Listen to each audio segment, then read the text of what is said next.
You just did it, probably without even noticing.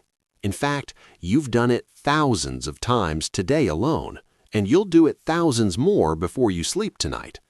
Scientists have studied it for decades, advertisers exploit it for billions of dollars, and psychologists consider it one of the most powerful forces shaping human behavior.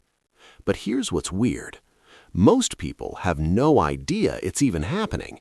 Right now, as you're watching this, your brain is performing this exact function, filtering reality in a way that fundamentally changes what you think is true. And once you understand what this is, you'll start seeing it everywhere. In your relationships, in your career decisions, in the way you remember your own past. The discovery of this phenomenon started with a simple question that nobody could answer. Why did two people watching the same event remember it completely differently? Let me take you back to 1951. Two Ivy League schools, Princeton and Dartmouth, faced off in what should have been a forgettable football game. Except it wasn't forgettable at all. The game turned brutal. Players were injured. Penalties flew left and right. Tempers exploded on both sides. But when the game ended, something stranger than the violence itself emerged. Psychologists Albert Haysdorf and Hadley Cantrell saw an opportunity. They showed footage of the game to students from both universities and asked them to count the infractions. You'd think watching the same footage would produce similar results, right? After all, a penalty is a penalty. A foul is a foul. The camera doesn't lie. Princeton students reported seeing Dartmouth commit twice as many violations. Dartmouth students saw a fairly even match, with both teams equally at fault. Same game, same footage, completely different realities. And here's where it gets unsettling. Both groups were absolutely convinced they were being objective. Neither side thought they were biased. They genuinely believed they were just calling it like they saw it. This wasn't about lying or tribal loyalty. Something deeper was at work, something automatic, something we're all doing right now, and we can't stop it even if we try. What those researchers discovered would eventually reshape our understanding of human cognition. They called it selective attention, but that term doesn't quite capture the magnitude of what's happening. Your brain isn't just choosing what to pay attention to, it's constructing reality itself, and it's doing so based on rules you never consciously agreed to. Think about this. Right now, you're not seeing everything in your field of vision. Your brain is deleting most of it. Sounds around you that exist in the air right now, your mind filtered them out before they reached your consciousness. Even the feeling of your clothes touching your skin disappeared until I just mentioned it. Your brain is an editing machine, and you're watching the director's cut, not the raw footage. But why does this matter beyond some old football game?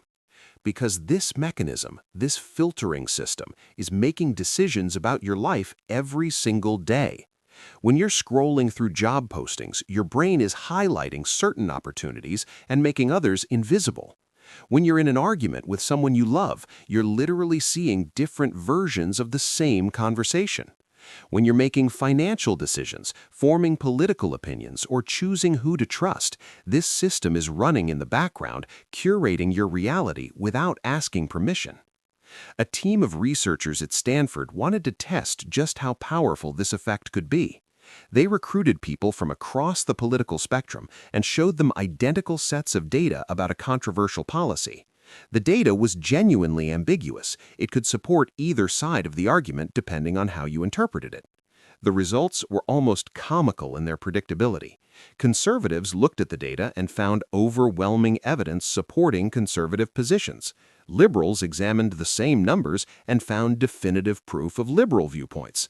Both groups became more confident in their pre-existing beliefs after seeing the exact same information. This is where it gets personal. You're probably thinking, sure, other people do this, but I'm more self-aware, I'm more rational.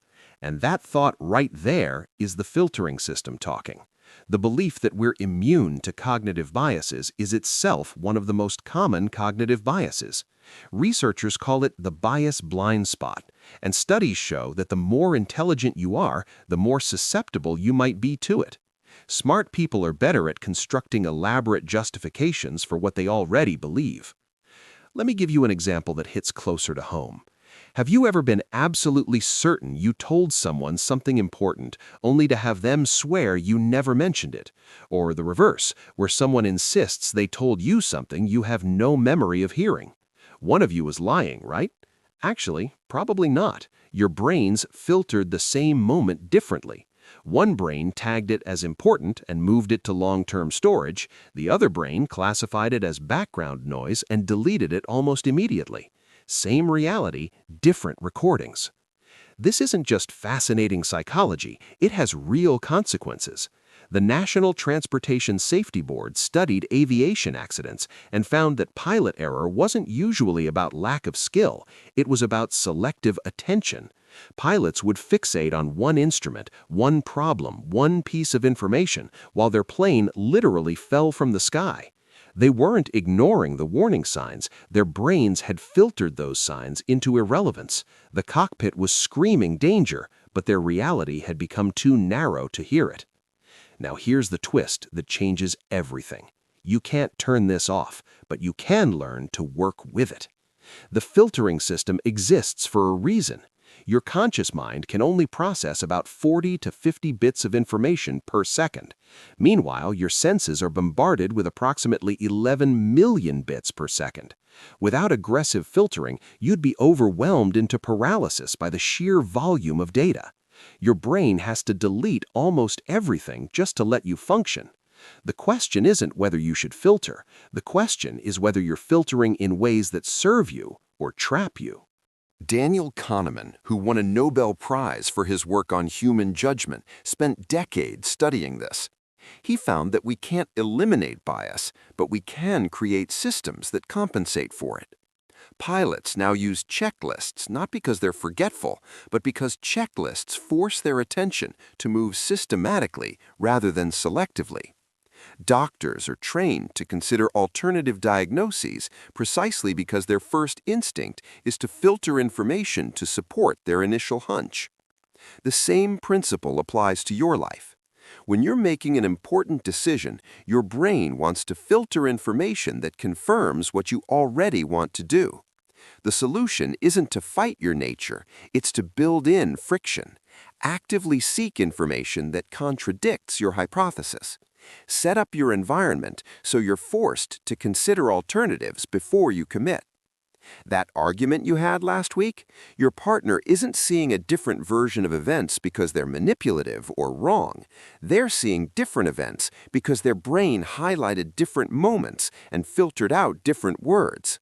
Understanding this doesn't mean someone isn't accountable for their actions. It means that insisting on one objective version of events is fighting a battle you literally cannot win. The path forward isn't proving who's right. It's understanding that you were both in different realities and finding a shared one moving forward. This is the strange thing we all do. We don't just observe reality. We construct it, moment by moment, based on invisible rules coded by our past experiences, our current goals, and our emotional state. And we do it so automatically, so convincingly, that we forget we're doing it at all. The people who understand this have an advantage, not because they escape the filtering system, but because they remember it's there. They question their certainties. They seek out information that makes them uncomfortable. They recognize that confidence and correctness aren't the same thing. They know that the stories their brain tells them are just that, stories, not truth. Your brain will keep filtering. That's not changing. But now you know it's happening. And that small shift in awareness might be the difference between being controlled by your filters or learning to adjust them. Between living in a reality constructed by accident or designing one that actually serves who you want to become.